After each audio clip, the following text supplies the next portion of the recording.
تا حالا شده بدون هیچ دلیلی از خودت متنفر بشی؟ نه به خاطر اینکه اشتباه کردی، فقط حس کنی خودت رو نمیخوای. یه حسی مثل پس زدن خودت. اگه این حس برات آشناست، بدون تنها نیستی و این ویدیو برای توه. پس با من باش. تنفر از خودت یک مشکله و به خاطر اینه که ما هر روز خودمونو با بقیه مقایسه میکنیم. بدنمون، موفقیتمون، رابطمون، حتی حسهامون. ما درون زندگیمونو داریم با ظاهر زندگی بقیه مقایسه میکنیم و این یعنی بازنده این بازی همیشه ما خواهیم بود. اما میتونی خودتو با دیروزت مقایسه کنی. کافیه هر روز 1% بهتر باشی. این یعنی مسیر رو داری درست میری.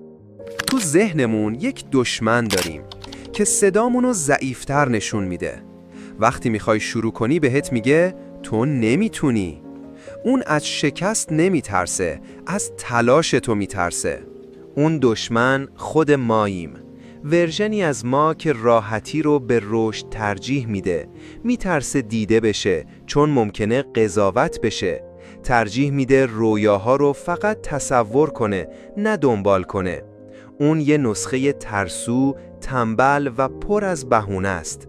اما یه خبر خوب، یه نسخه دیگه هم تو وجودمونه.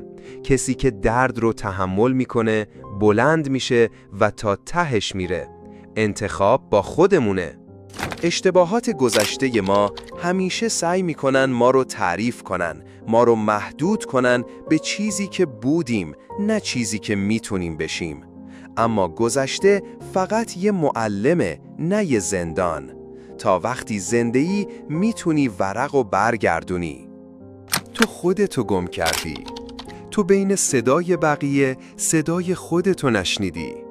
انقدر درگیر تایید شدی که یاد گرفتی خودتو انکار کنی. اما هنوز دیر نیست. واقعیت پابرجاست.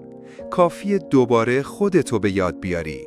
از اینکه تا اینجای ویدیو با من همراه بودی ازت ممنونم. خوشحال میشم با لایک و کامنت حمایتم کنی تا ویدیوهای بعدی رو هم بسازم. تا ویدیوی بعدی قوی بمون.